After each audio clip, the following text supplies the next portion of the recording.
Queridos amigos y colegas, tengo el honor de presentar James Arthur para esta edición de Premios Razón Abierta. Él ha recibido el premio de enseñanzas por lo que se llama, el trabajo suyo que se llama Enseñar virtudes de carácter, un enfoque neo-aristoteliano. Ahora voy a hablar un poquito de lo que ha hecho. Ha proporcionado recursos para la enseñanza con niños de todas las edades. Un libro de qué es carácter, toda una gama de recursos, talleres, etc. Estas iniciativas se basan en unas convicciones fundamentales. Primero, es que las virtudes de carácter pueden enseñarse y aprenderse. Segundo, que se han olvidado un poco en el sistema educativo. Y tercero, si tenemos a más gente con esas virtudes, tendremos una sociedad más sana. Él trabaja en el Centro Jubilee, que ha recibido la beca más grande de la historia. Además, me gustaría hablar del profesor y su experiencia. Es profesor de educación y director fundador del Centro Jubilee en la Universidad de Birmingham. Ha sido director de la Escuela de Educación y vicerrector en ese centro. Estudió en el Oriel College en Oxford. La reina le nombró officer del Imperio Británico por sus servicios a la educación. Tiene honores, varios reconocimientos. Ha sido profesor invitado en la Universidad de Glasgow y Senior Fellow en West Point Military Academy. Es presidente de la Sociedad Británica de Estudios de Educación. Ha trabajado en la revista de estudios educativos y ha colaborado en muchísimos grupos de educación. También ha sido el primer director del primer Instituto de Investigación de Educación Cristiana. Ha escrito mucho sobre las virtudes de carácter en la educación con varios libros. Building Character in Education, virtudes en el ámbito público y la política y en el sistema de educación. Ahora está escribiendo sobre las virtudes cristianas y el desarrollo del carácter y está trabajando en el Instituto Tomista en Roma durante el 2020. Muchas gracias al profesor por estar aquí. Es un honor y le doy la palabra. Muchísimas gracias, Javier. Ha sido una presentación muy generosa, a la par que muy larga. Bueno, casi estoy un poquito impresionado.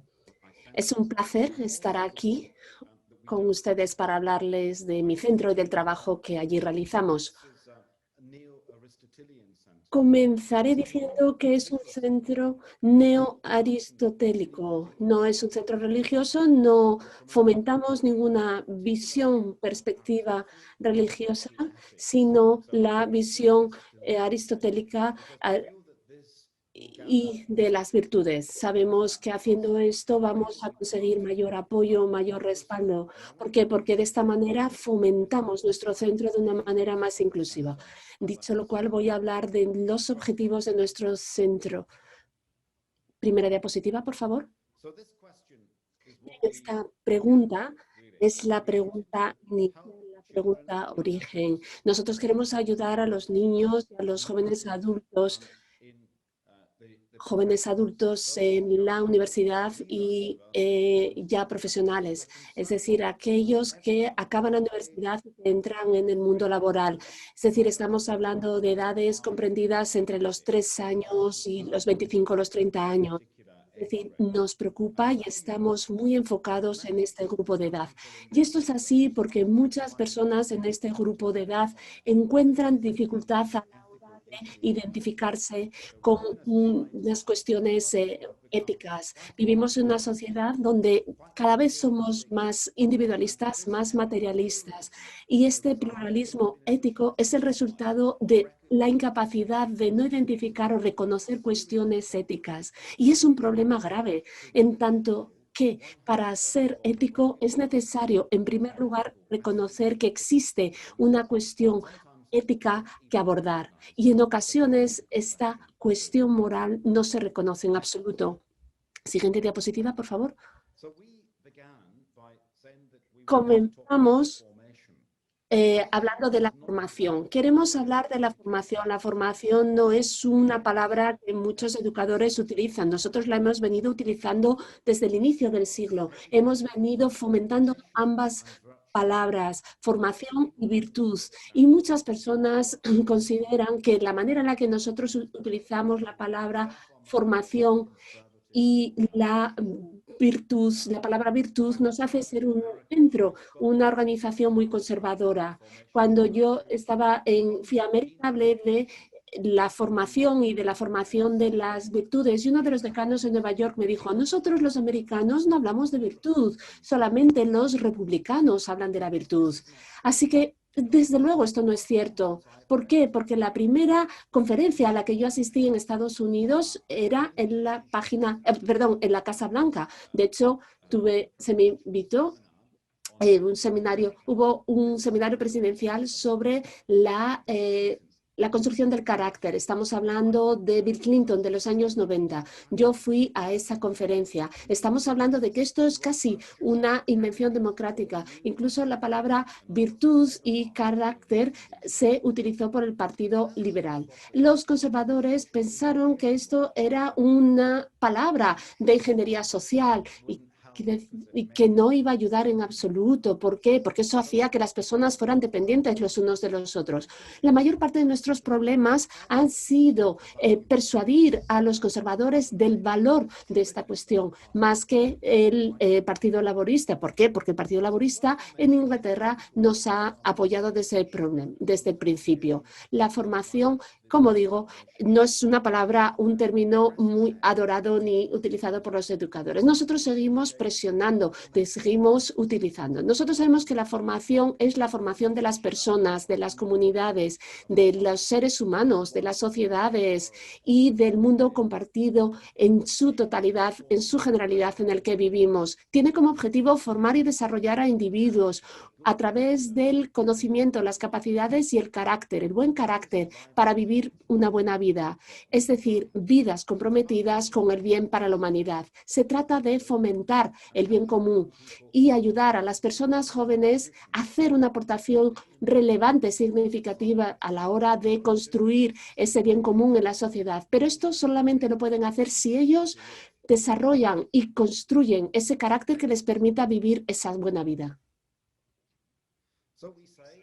Así que nosotros decimos que la educación ha de tener como objetivo la formación de las personas, de manera que ellas puedan vivir bien en un mundo que merezca la pena vivir. Utilizo esta cita una y otra vez y básicamente se trata de una cita aristotélica, basado en la ética de Aristóteles y también de su política, es decir, vivir bien en un mundo que sea merecedor de ser vivido. Es decir, ambas cuestiones se retroalimentan. Necesitamos buenas personas en el mundo para hacer que el mundo sea un mundo mejor. Y viceversa, ambos elementos se influyen el uno al otro. Y esto es una parte importante. ¿Por qué? Porque la ética de las virtudes tiene que ver con las relaciones, es relacional, tiene que ver con la comunidad, así como con el individuo. Hay quien piensa que la ética de la virtud tiene que ver solamente con el individuo, es decir, cómo le echamos la culpa a alguien, al primo malo, pero no a la sociedad. Es decir, es necesario encontrar un equilibrio entre la sociedad y el individuo. Siguiente diapositiva. El objetivo de la vida humana es desarrollar excelencias esenciales. Esto es lo que ha dijo Aristóteles. Y a los padres les encanta hablar de que sus hijos quieren pensar que tienen gran potencial, que tienen dones, excelencias, y la educación tiene que sacar todo eso, sacar esa excelencia y hacer que el niño desarrolle su máximo potencial de manera que puedan definirse por esas excelencias que tienen, estar formados por esas excelencias que forman parte de ellos. Y esto, como digo, es un concepto aristotélico.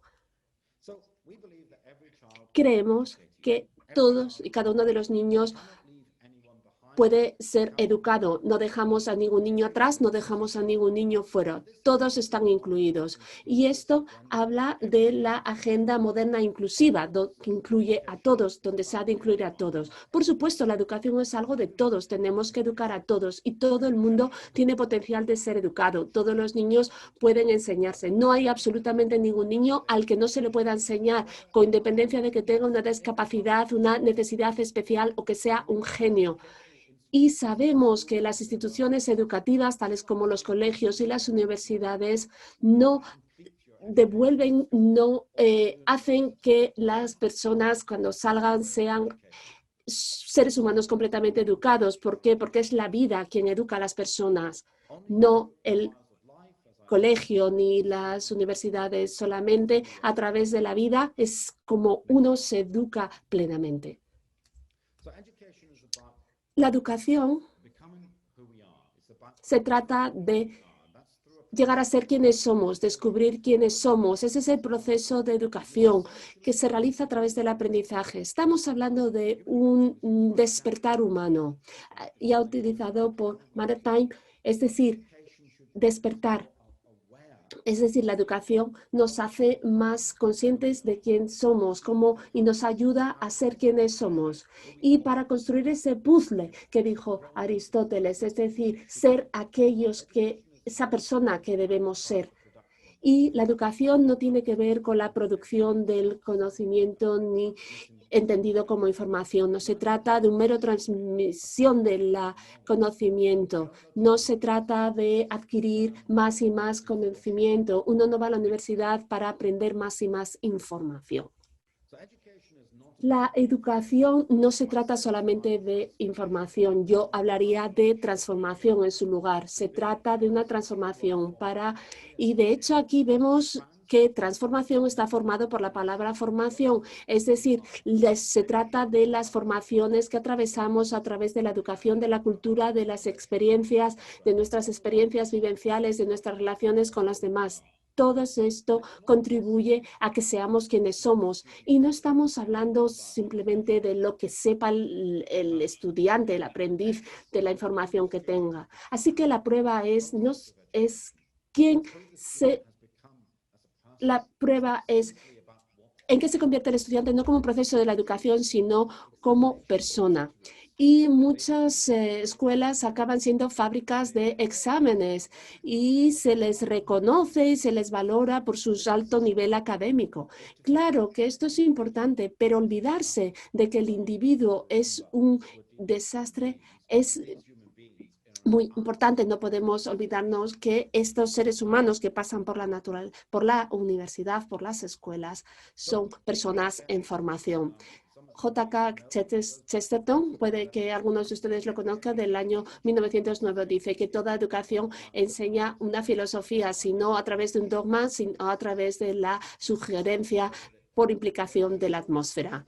Es decir, esto quiere decir que no existe eso como la educación mutua. Es decir, hay quienes dicen que la educación es algo neutro. No hay educación que sea posiblemente neutra. Y si buscamos esa neutralidad, algo va a rellenar ese hueco y acabarás enseñando algo que no pretendías enseñar. Es decir, es necesario reconocer esto. También hay que reconocer que los profesores tenemos una gran influencia en los estudiantes simplemente con nuestra presencia.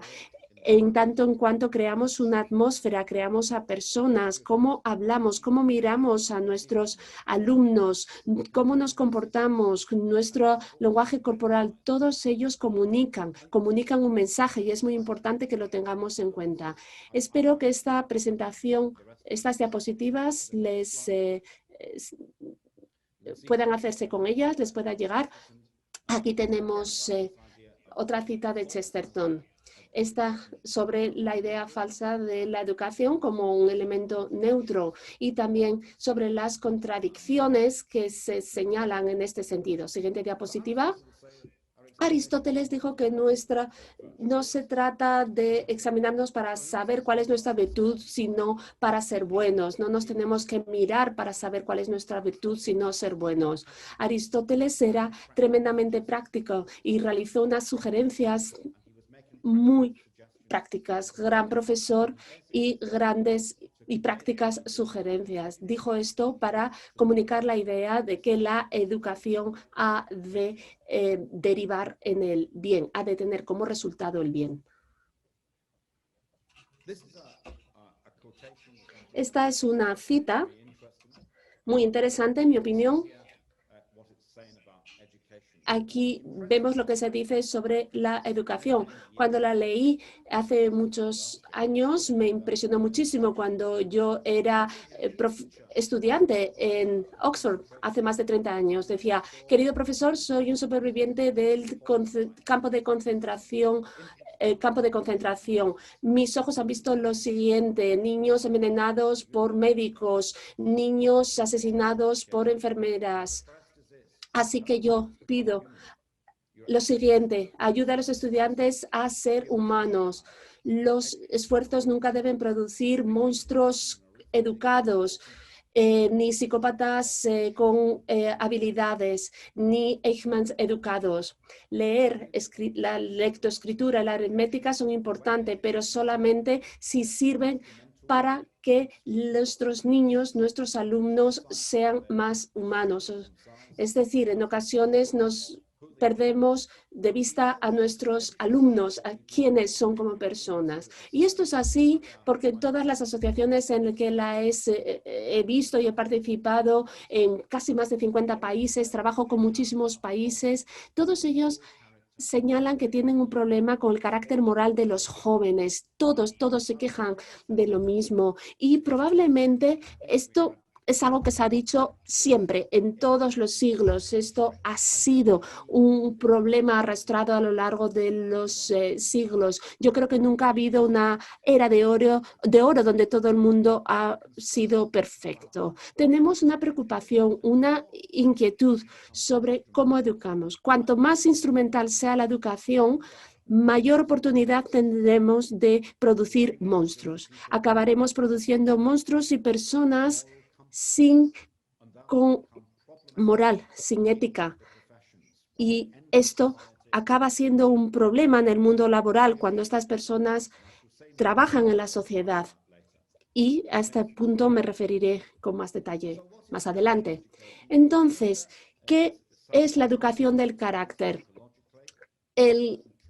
A veces se habla de características personales a disposición que evocan emociones específicas y que motivan y guían la conducta. En ocasiones se habla del conductismo. No estamos hablando del carácter, no estamos hablando del comportamiento, estamos hablando de la acción humana y aquello que impulsa la acción humana, las razones que le impulsa. Yo no intento hacer una definición psicológica, sino filosófica. La educación del carácter es un término paraguas que puede significar muchísimas cosas y se manifiesta en todas las sociedades, desde China, pasando por Argentina, Estados Unidos, Australia. En todos estos países vamos a encontrar distintas manifestaciones, distintas maneras de definir y describir la educación del carácter. Y en las escuelas, cuando nombran a los profesores, les preocupa el carácter de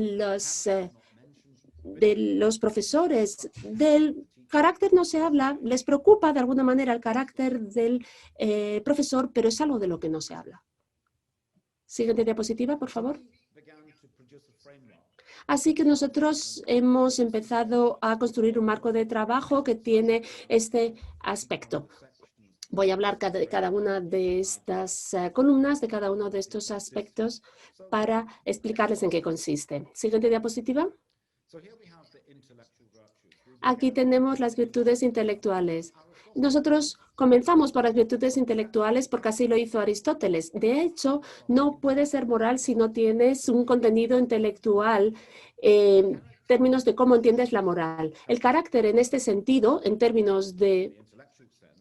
el sentido intelectual, se trata del conocimiento, de tu comprensión. Y eso es lo que hace la educación, nos da conocimiento y comprensión. Queremos que los alumnos tengan un cierto grado de autonomía, que sean libres para tomar decisiones. Por supuesto, queremos que tomen las decisiones adecuadas, pero han de estar en una atmósfera que fomente un cierto nivel de autonomía. Autonomía no significa hacer lo que a uno le viene en gana. La autonomía tiene que tener límites culturales, límites de la sociedad en la que vivimos. Lo mismo podemos decir del pensamiento crítico. Si queremos que los niños sean críticos, tenemos que abordar la literatura de manera crítica en la cultura en la que viven, también de manera crítica. También queremos hacer juicios, es decir, que razonen adecuadamente, que sean racionales en relación con las elecciones que tomen.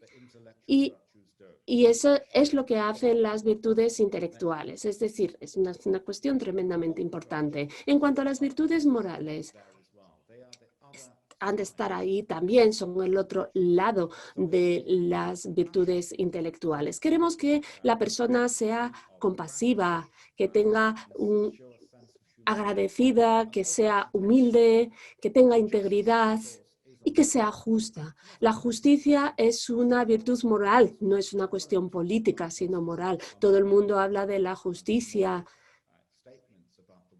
y hacen afirmaciones morales y éticas sobre el mundo. Y también se trata de respeto, de tener respeto. Estas virtudes morales están en el corazón, en el centro de la virtud aristotélica que nosotros fomentamos. Queremos que nuestros alumnos piensen, pero también que sean compasivos con el otro, con el prójimo, que muestren agradecimiento, humildad, que sean valientes, que sean honestos, que tengan integridad, que sean justos. También queremos que tengan virtudes cívicas, es decir, virtudes que les ayudan a ser buenos ciudadanos. Queremos que participen en la sociedad, es decir, que sean cívicos, es decir, en términos de relación con los demás, escuchan a los demás, se sientan a hablar con los demás y respetan a las otras personas de su comunidad y son conscientes de la responsabilidad que tienen para con sus vecinos y el vecindario. Y esto puede sonar un poquito cristiano, pero la mayor parte de la agenda secular suena cristiana, porque todas estas ideas proceden antes de Aristóteles, antes de Cristo. Nosotros fomentamos estas ideas, pero no las promocionamos y fomentamos con un simbolismo cristiano u objetivo en sí mismo. Bien, virtudes del cumplimiento. Estas son un poquito más difíciles. ¿Por qué? Porque nos referimos a ellas, pero no son virtudes en absoluto. Aristóteles las vio como el músculo que ayuda y hacen que funcione la virtud, es decir, están ahí para ayudar a la acción de las propias virtudes. Aquí tenemos determinación, motivación, resiliencia, etc. Y si pensamos en esta lista, es muchísimo más larga, estos son solamente ejemplos. Y si pensamos en estas virtudes, quizá podamos decir que los miembros de la mafia tienen todas y cada una de estas virtudes, pero no hablamos de que es de la utilización de estas virtudes para un mal fin, sino para un buen fin. Es decir, solamente tienen sentido en tanto en cuanto fomenten las virtudes morales e intelectuales.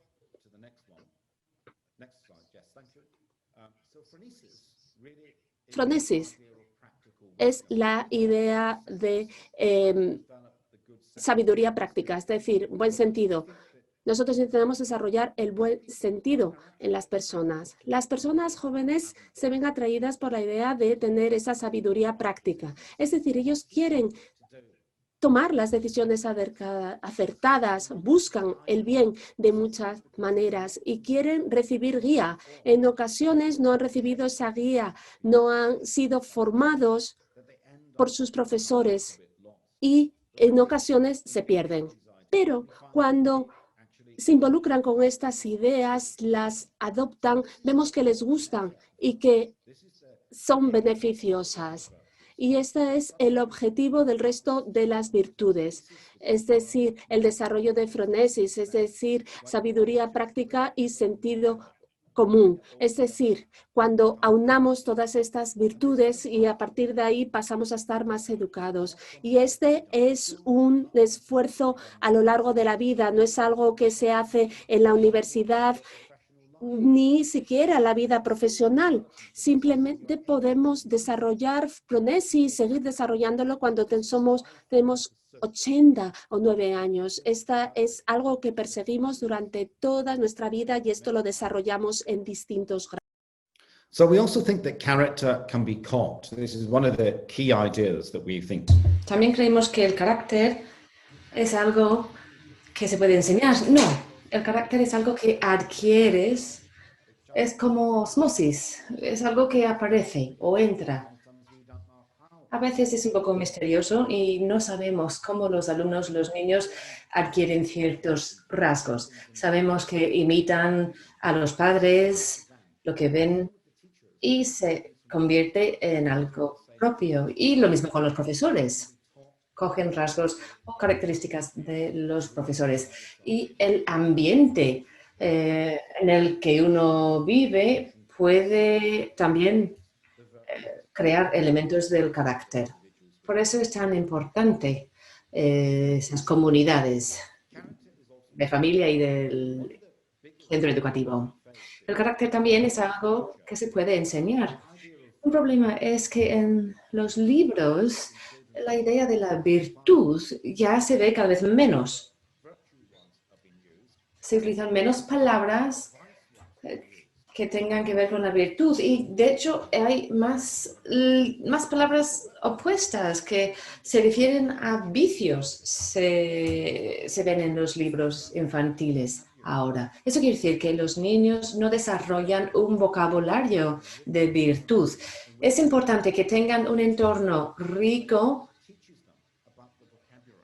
que les enseñe ese tipo de vocabulario. ¿Cómo van a poder hablar de la virtud y esas cosas si no conocen las palabras? A veces esas palabras parecen anticuadas. ¿Por qué voy a ser humilde? ¿Qué utilidad tiene la humildad? Estas otras cosas, ¿para qué sirven? Porque buscan la utilidad, la relevancia. Pero realmente lo importante para las relaciones fuertes con la gente, pues es la compasión o la humildad. Pero los niños no hablan de estas cosas porque no les parecen útiles. Siguiente diapositiva. El carácter es algo que hay que buscar. Y cuando decimos esto, estamos diciendo que un joven o un estudiante puede o que pueda elegir. Esos jóvenes tienen que elegir cosas buenas, buscar cosas buenas, porque podemos adquirir estas ideas, podemos enseñar estas ideas, pero lo ideal es que el joven las busque, porque en ese caso esa persona va constantemente a buscar esas virtudes y esas virtudes se convierten en algo que forma parte de la persona. Y creo que con eso hemos terminado la presentación. Es la última diapositiva. James, muchísimas gracias por esos comentarios. Han sido muy interesantes y han servido para explicar muchas cosas. Seguro que vamos a tener muchas preguntas y un debate muy interesante. Yo como moderador, bueno, me gustaría aprovechar para plantear una o dos preguntas. Mi primera pregunta táctica, podríamos decir, tiene que ver con este marco conceptual en la edad actual, en este mundo digital. Es algo que hemos visto claramente con la pandemia de la COVID-19. Es cuando nos hemos dado cuenta hasta qué punto dependemos de la tecnología a nivel global para funcionar como seres humanos. Sin la tecnología no podemos funcionar, hasta tal punto que las nuevas generaciones no tienen ningún problema con estar conectados 24 horas del día con 1, 2 o 3 dispositivos. Algunos podríamos insistir que hay que dejar cierto espacio y desconectar y tener relaciones no digitales. Conocemos bien los problemas y los desafíos de este mundo digital. Esta transformación tiene cierta base ideológica, pero también técnica. Y muchas herramientas para esta transformación tienen un poder adictivo. Eso lo vemos en los colegios, en las clases, en las empresas, las universidades. Así que mi pregunta es sencilla. ¿Qué opina de el uso de este marco? Todo lo que el trabajo sobre el carácter de virtud y en la vida de los jóvenes. Ahora mismo estamos ante una época muy interesante, muy específica. ¿Cómo puede aportar valor ese marco en este mundo digital? Hemos investigado este tema y pronto un colaborador mío va a publicar un libro sobre este tema y lo vamos a incluir esta información en el boletín nuestro. Primero diría que hay que distinguir entre el tiempo de pantalla y el contenido que utilizan los niños. Hay una diferencia entre el tiempo de pantalla y el contenido. El problema es que los padres, las escuelas, incluso esas empresas tecnológicas intentan establecer reglas y normas sobre el uso de estos dispositivos y han fracasado completamente. Incluso cuando los padres establecen normas y reglas, no funcionan porque los niños encuentran la forma de superar esos problemas o esas normas. Y si los niños saltan las normas, pues entonces tenemos que fiarnos de la capacidad de tomar decisiones de los jóvenes. Tienen que tomar buenas decisiones. Eso significa que tienen que elegir el contenido y el uso que hacen de la pantalla, de ese tiempo de pantalla. Si es para aprender y investigar sobre el mundo, es algo bueno, es una buena decisión. Pero desafortunadamente están expuestos a tantas cosas en ese entorno que son incapaces de tomar esas decisiones. Y es algo adictivo. Por ejemplo, el terrorismo. Algunas personas se meten en actividades terroristas o pornografía a veces, bueno, toda una serie de cosas. Y esas ideas son adictivas, no solo el dispositivo, pero la idea, las ideas. Por eso el contenido es muy importante. Así que tenemos que desarrollar a personas con buen carácter, capaces de tomar decisiones buenas, de plantear lo que quieren en su vida y no.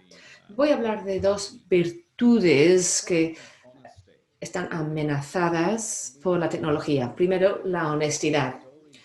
Sabemos que los niños, los jóvenes, inventan historias, crean un currículum falso, crean una historia personal falsa y ocurre todo el día y los adultos les animan a hacerlo. Exageran, incluso inventar cosas completamente falsas. Es la idea de que a mí me gustaría ser así, así que voy a decir que soy así. Sobre todo sobre los más pequeños en los colegios. Y aún así, en las universidades también es un problema porque los estudiantes piensan que no pasa nada si plagian, porque, bueno, están pagando para ir a la universidad, tienen el derecho de conseguir ese grado, esa licenciatura, entonces no ven el problema en plagiar. Luego tenemos la compasión entre los jóvenes, los más pequeños. Los niños no reciben compasión porque estos dispositivos, estas pantallas, no les anima a demostrar compasión, a ser compasivos, porque no es una relación en persona. Y a veces critican a los otros niños y pueden ser muy duros con sus comentarios, porque es fácil hacerlo en el mundo digital. Hacen mucho daño a los demás. Así que hay que enseñar a los niños a ser más amables en el uso de la tecnología. Sabemos que en este uso de la tecnología tienen que ser amables. Hay que enseñarles a ser amables y también enseñarles a tomar buenas decisiones, decisiones sabias. Y eso se puede conseguir si animamos a los niños a desarrollar su carácter de forma positiva. Gracias, James. Esa respuesta ha sido muy interesante. Y tenemos muchas preguntas ya en la pantalla. Primero, tiene mucho que ver con esta conversación que acabamos de tener. Esa idea de las virtudes que se pueden adquirir, enseñar o buscar. El profesor Barona dice que queremos ser una comunidad educativa. ¿Qué podemos hacer para crear una comunidad que ofrece esas virtudes y enseña esas virtudes? Primero, las personas. Las personas que forman una comunidad son el recurso más importante. A veces digo, ¿por qué un padre va a enviar a su hijo o hija al colegio si los profesores son indiferentes?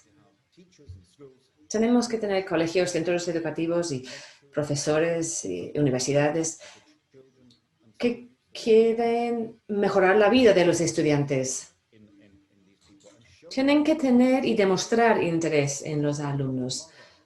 Los profesionales tienen que ir mucho más allá de enseñar. Tienen que establecer una relación y involucrar a los alumnos.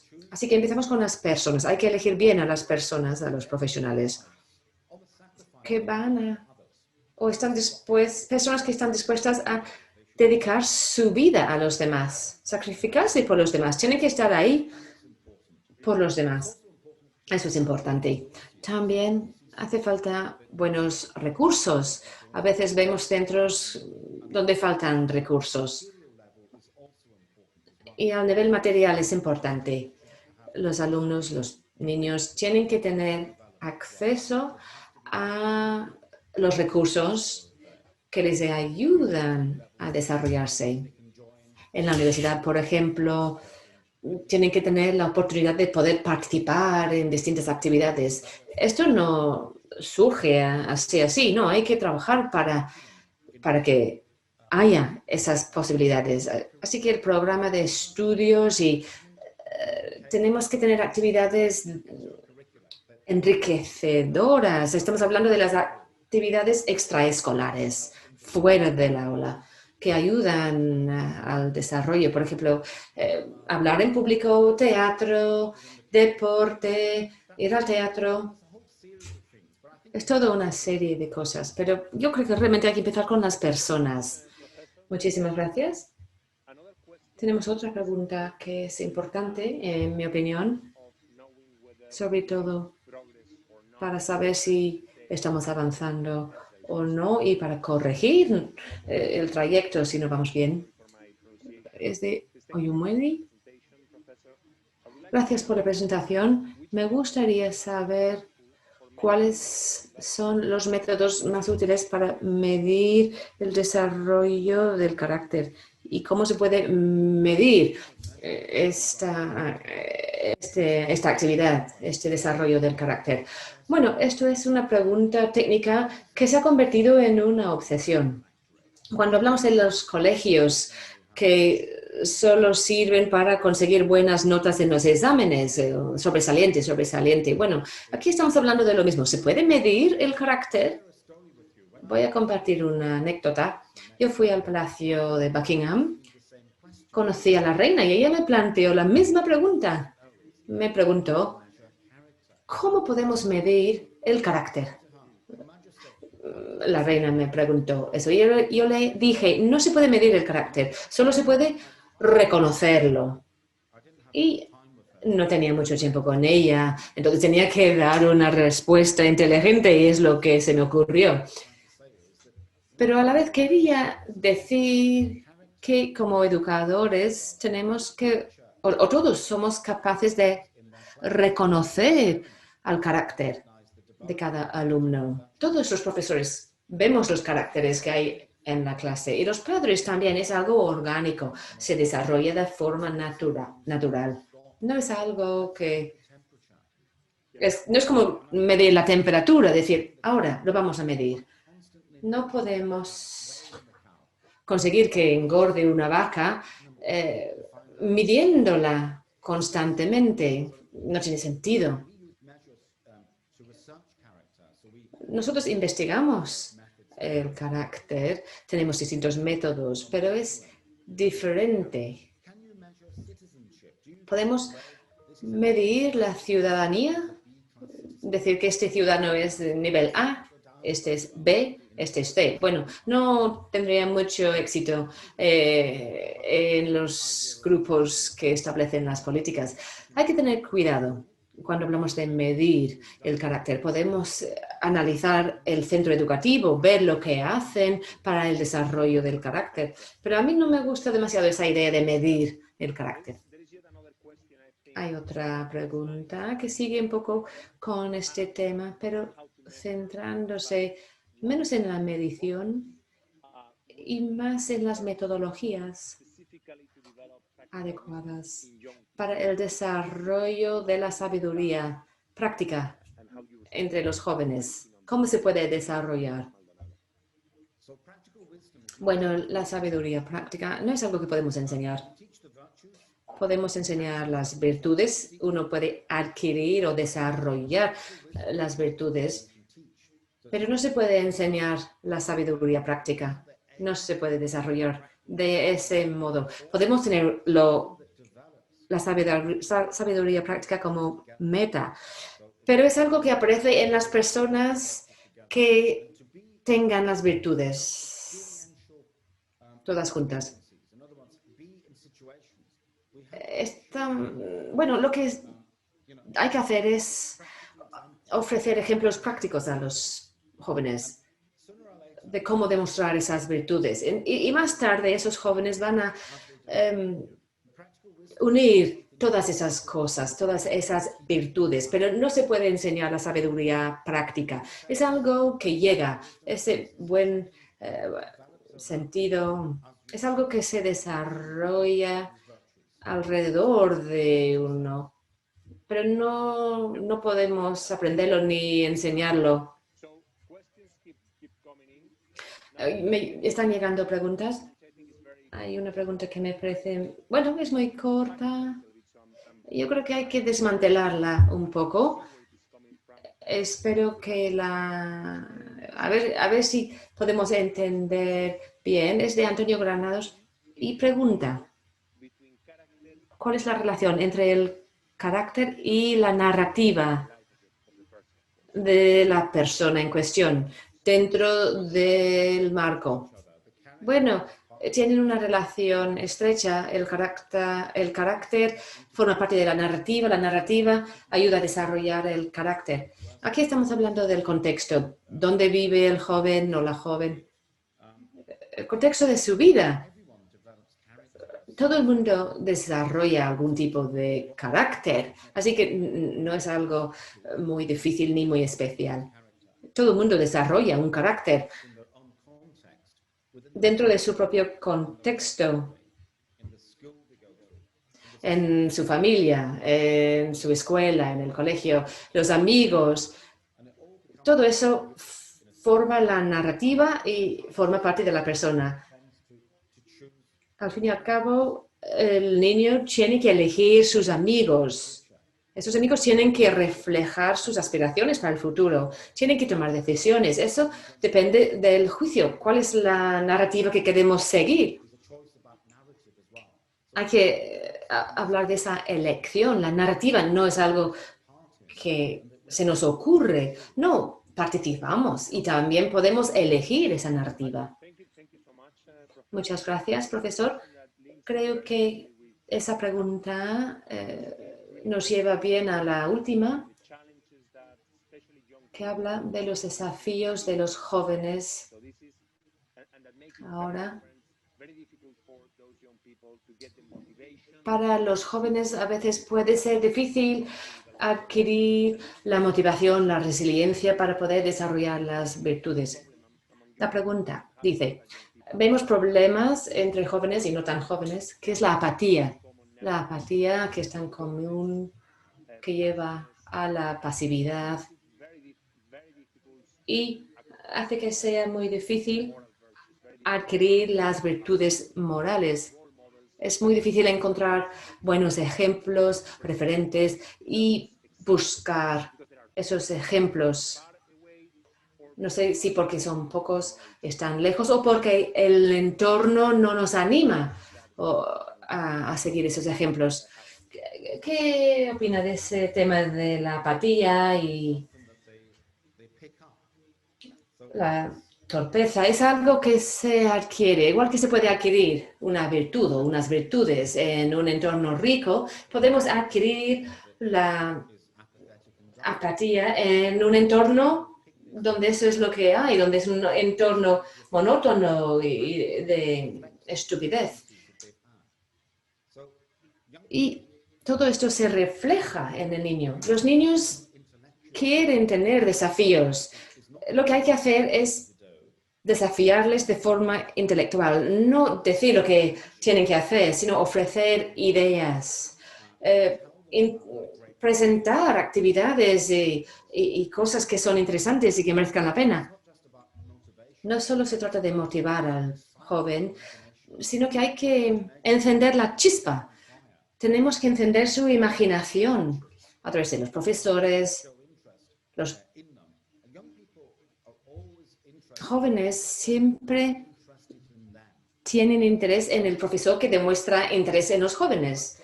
El profesor que intenta entender a los jóvenes y encender esa chispa. Cada individuo, incluso aunque no lo veamos, cada individuo tiene excelencia dentro, tiene habilidades excelentes. Hay que empezar una relación con el joven, porque cuando el joven ve que hay otra persona interesada, cuando tiene una conversación interesante, emocionante, pues de eso se trata la educación. El profesor tiene que motivar a los jóvenes a través de historias, motivación de forma viva. Se trata de despertar a los jóvenes. Pero la apatía y la monotonía, bueno, eso surge en una persona dormida, una persona que no está despierta. Genial. Hay una pregunta también interesante de Maureen Ellis. La voy a leer porque hace referencia a su obra anterior del 2008 con Davis y Hahn. ¿Apoya la educación moral o debería ser una cosa a través de todas las disciplinas? Porque la educación cívica podría acabar siendo algo muy aburrida y las generalizaciones son frustrantes para los jóvenes. Aquí a lo mejor no estamos no llegando a las personas, los profesores, sino las disciplinas en sí. Y cómo esas disciplinas, qué relación hay entre las disciplinas y esa educación en valores. Sobre todo hablando de las disciplinas más técnicas y científicas. Bueno, hay temas éticos en todas las disciplinas. La ciencia está llena de problemas éticos, desde cambio climático hasta bioética, el desarrollo de la biología. Ahora mismo, por ejemplo, muchas personas quieren olvidar el lado ético para no tener que afrontar decisiones difíciles. Quieren seguir sin pensar en esos temas.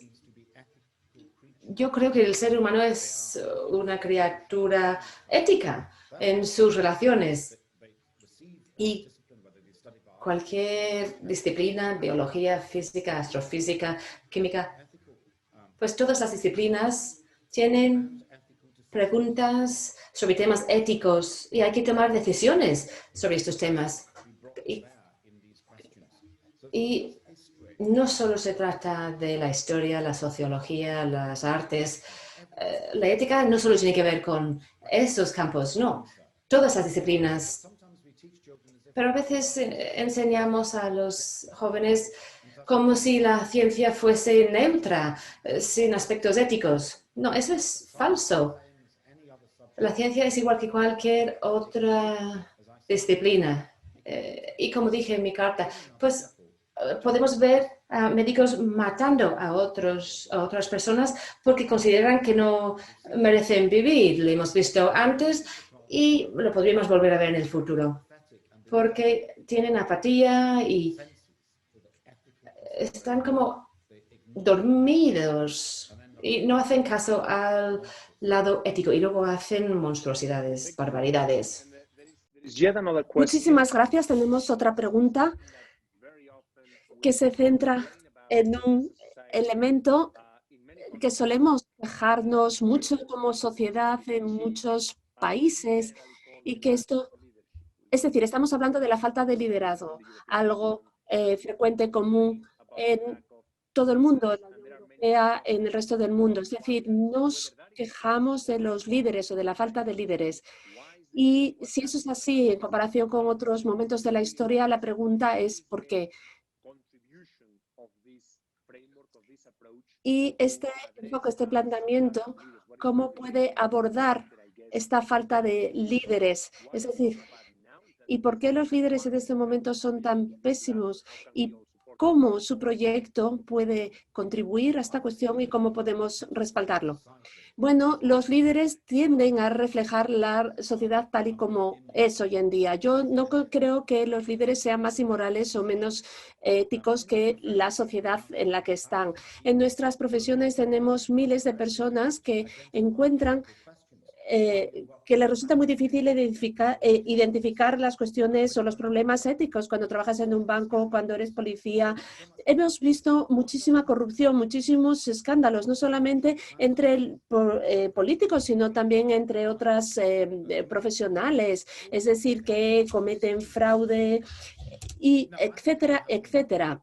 Y esto es algo que ha venido sucediendo durante mucho tiempo. La tecnología en ocasiones resalta o hace que manifiesta esta cuestión o revela esta cuestión. Es decir, presenta esta cuestión con más honestidad.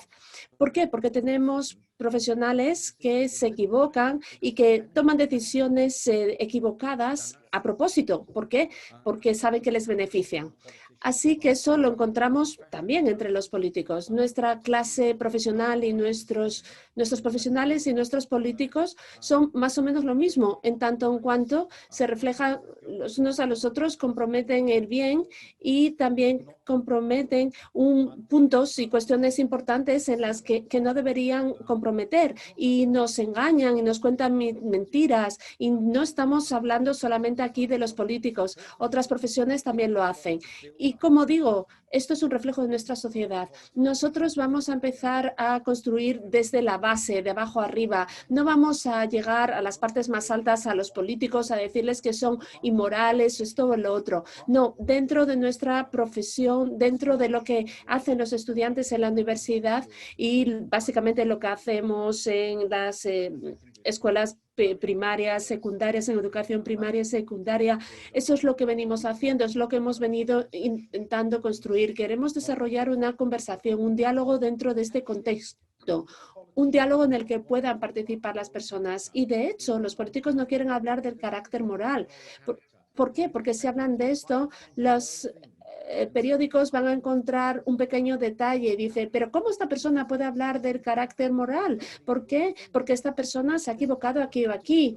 Y por eso no quieren hablar de eso, no quieren hablar de esta cuestión. Y es muy, muy triste que los políticos, todos sabemos que no son perfectos, son seres humanos imperfectos que cometen errores. Y más que criticarlos por todo lo que hacen, yo pido más tolerancia para con nuestros líderes, pero de la misma manera, al mismo tiempo, quiero que ellos también tomen decisiones éticas.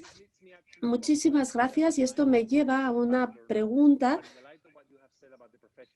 en relación con lo que usted ha dicho de las de otras profesiones.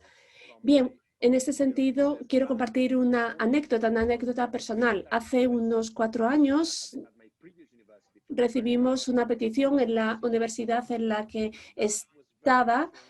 Era una petición por parte de un bufete de abogados. Básicamente lo que estaban diciendo o nos pedían que, teniendo en cuenta el impacto que tenía en los medios de comunicación ante cualquier decisión inadecuada, no lo hacían con dolo, sino que era por una falta de pensamiento ético, de capacidad de pensar en el momento candente y también por el objetivo que tienen de perseguir el lucro.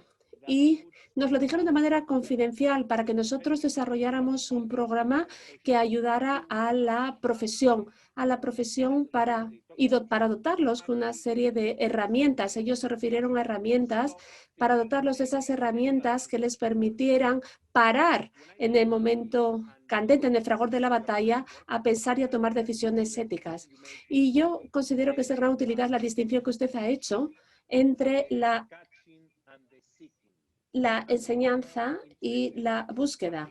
Es decir, ellos estaban más involucrados en la enseñanza, pero yo creo que el objetivo que tenían era crear un entorno dentro de su empresa que les ayudara a tomar decisiones inteligentes, incluso desde su perspectiva más limitada, más miope. Ellos lo que querían era evitar acabar en los medios de comunicación, en la prensa denunciado. Aquí estamos hablando, nosotros reconocemos el problema, nosotros reconocemos nuestra falta de credibilidad y de prestigio ante la sociedad. Queremos hacer algo para abordarlo. Su marco, ¿cómo ayudaría a cuestiones como estas a las que se enfrentan las grandes empresas? Bueno, las grandes empresas ofrecen formación ética a sus trabajadores, pero en ocasiones esta ética corporativa habla de, normas, cuestiones morales, y hay algunas escuelas que empiezan a hablar de las virtudes, de la ética de las virtudes. Eso podría ayudar. Yo no estoy en contra de las normas, de las reglas, pero al igual que los niños que se saltan las reglas en Facebook y en otras redes sociales y en otros lugares, es decir, donde rompen las normas, las reglas. ¿Por qué? Porque saben que lo pueden hacer de manera técnica. Las personas en las empresas hacen lo mismo, rompen las normas, rompen las reglas, pero no quieren que les pillen rompiéndolas. Así que en este sentido hay que preguntarse qué tipo de personas se han elegido para la profesión, quiénes se han convertido en nuestros profesores, médicos, banqueros, abogados, cómo se les seleccionan, cómo se les contrata. Muchas veces se les contrata solamente porque tienen la cualificación adecuada, pero lo que se olvida es que el carácter es esencial. Absolutamente esencial, y algunas de estas personas se acaban haciendo cosas terribles y después hay que cubrirlos, y esa manera de cubrirlos, por ejemplo la BBC, que revela escándalos terribles, y ellos también formaron parte de esos escándalos. Es decir, vimos muchísima hipocresía. Muchas organizaciones con grandes escándalos que taparon, critican a los demás, pero ellos sabían que ellos habían cometido escándalos también dentro de su propia empresa, que a la vez cubrieron. Cubrirlo o no cubrirlo es uno de los grandes problemas en los que nos encontramos. Hay muchísimos escándalos que nunca llegan al público. Estamos hablando de escándalos corporativos y no corporativos. Así que yo creo que estas empresas, estas grandes empresas, deberían tener una guía moral y tener ese compás, tener esa brújula moral que todos han de seguir. ¿Qué pasa? Que hay muchísima competencia por los márgenes, por la rentabilidad, la presión de hacer las cosas hoy y no mañana. Sabemos que es muy difícil, pero tenemos que centrarnos más en la educación de los profesionales del futuro, de manera que nos aseguramos de que la ética que se les enseña, que han recibido, no se trata de aquí es como puedes evitar que te pillen. No, y ni enseñarles a justificar lo que han hecho ante la opinión pública. Se trata de convertirse en un hombre de negocios auténtico, una persona auténtica y moral, y que nos represente de una manera genuina, auténtica. Sí, y yo creo que eso es lo que subyacía de manera inconsciente o no consciente a la petición del directivo de esta empresa que se dirigió a nosotros. Decían, esto no es legítimo, no es sostenible, lo que no podemos hacer es cumplir y no cumplir y luego mentir. Así que sí, muchísimas gracias por la aportación. También tenemos muchas otras preguntas. Yo no sé si vamos a poder abordarlas todas, pero sin lugar a dudas, este es un gran testimonio. Esto nos muestra el interés que suscita su trabajo y su persona. Tenemos aquí una pregunta muy sensible por parte de Florencio Sánchez. Profesor, ¿hay alguna diferencia entre la perspectiva en cuanto a la enseñanza de la educación del carácter entre chicos y chicas? Y si es así, ¿cómo lo abordan en su trabajo? Nosotros no establecemos ninguna diferencia de género en ese sentido. Sabemos que existen diferencias entre los chicos y las chicas. Sabemos que las chicas expresan más la amabilidad, la compasión frente a los chicos. Sabemos que existen diferencias entre las respuestas que dan los chicos frente a las chicas. Existen esas diferencias de género. ¿Y cómo formamos, cómo enseñamos esto en las clases mixtas? Sería muy difícil. ¿Por qué? Porque esta es una situación muy difícil. ¿Qué haces? ¿Le dices a los chicos que se queden fuera de la clase o intentas que sean más compasivas o más amables, o haces que las chicas sean más duras? Aquí estamos hablando de estereotipos y nosotros es lo que queremos hacer, evitar estereotipos. En nuestras investigaciones hemos detectado diferencias. ¿Y por qué? Porque existen esas diferencias, han de haber también existencias en cuanto a la formación, a la enseñanza a los chicos y a las chicas. Diferencias en la enseñanza y en la perspectiva. Y eso es difícil hacerlo en una sociedad que mezcla a los chicos con las chicas. Y en ocasiones, si establecemos esa diferencia, se puede considerar discriminatorio. Es decir, es muy difícil hacerlo.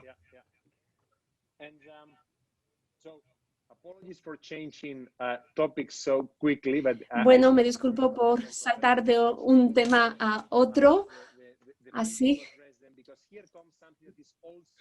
Y ahora tenemos una pregunta sobre un tema muy típico, a la par que global, es decir, la crisis ecológica.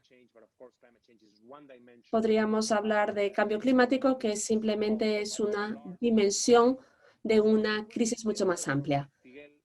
La pregunta la hace Fidel Rodríguez Legendre.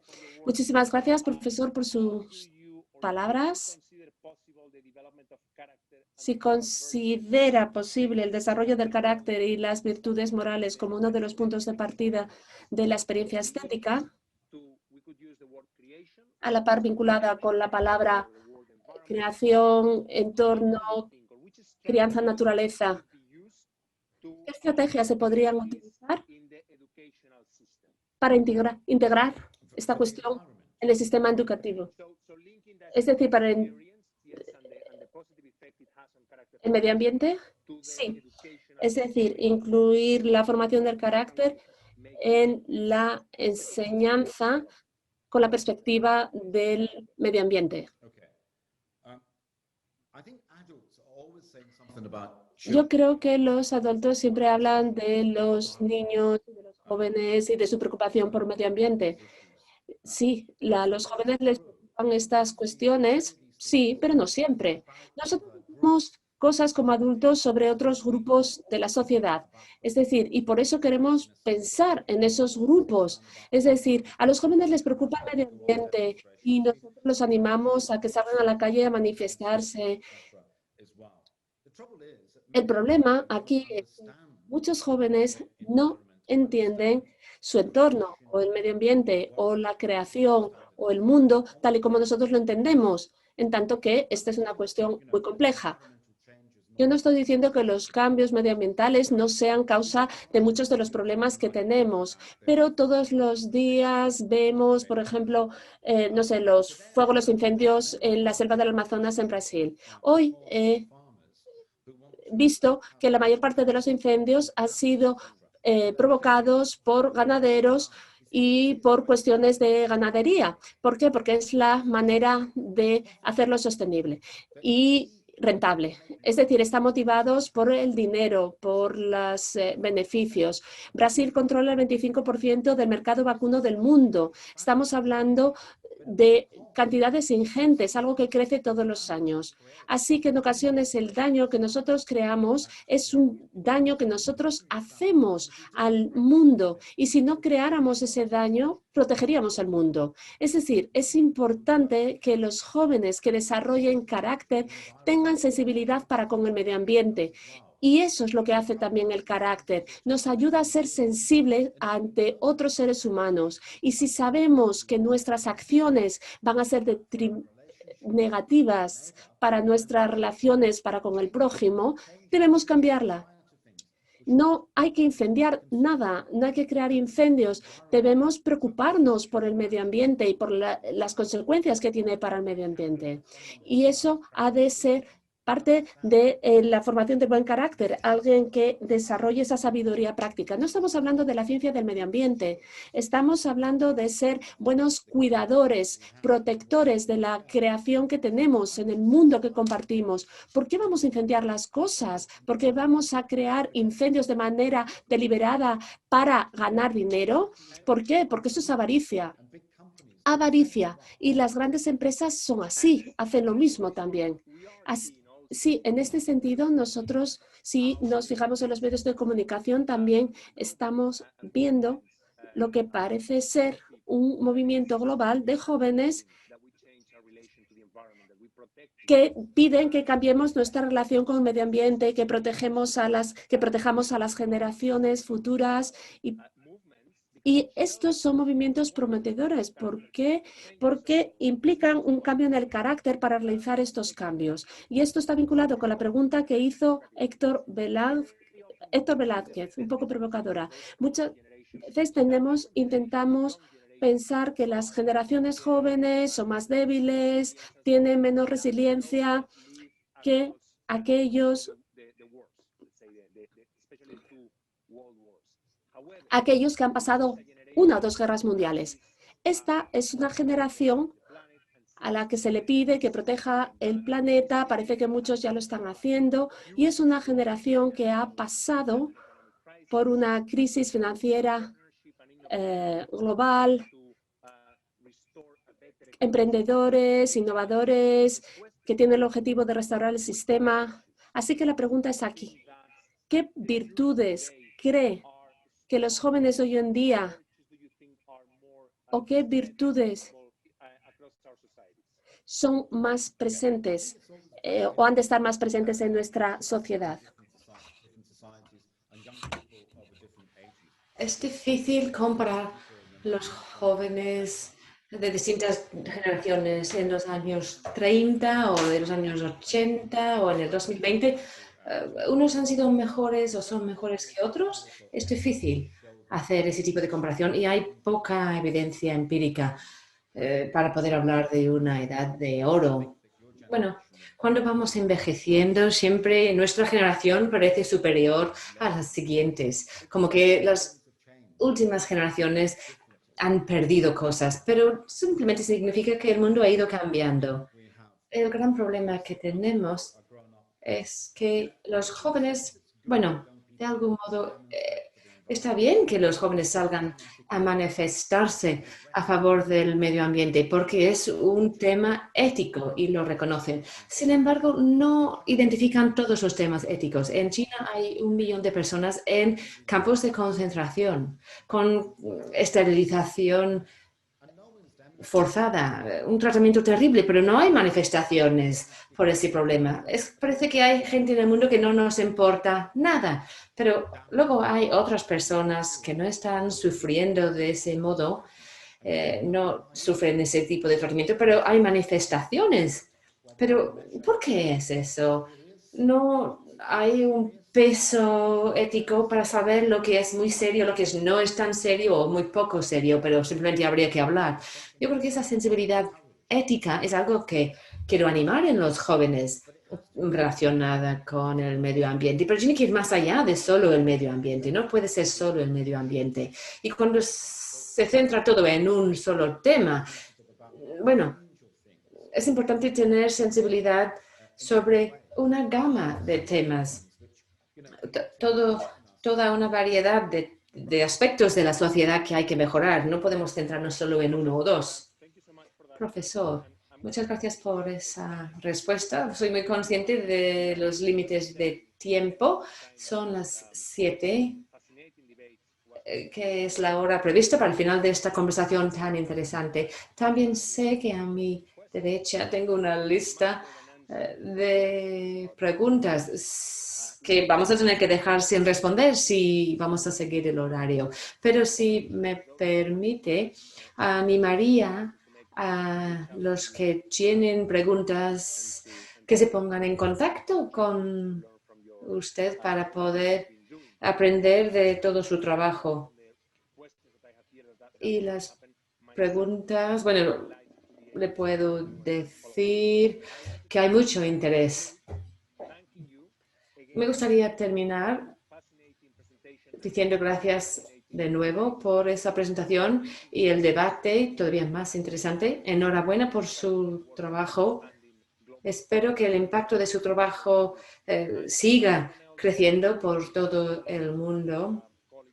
Tenemos muchos compañeros asistiendo a la sesión. Muchas gracias a todos por el interés, por las preguntas. Siento no poder responder a todas las preguntas.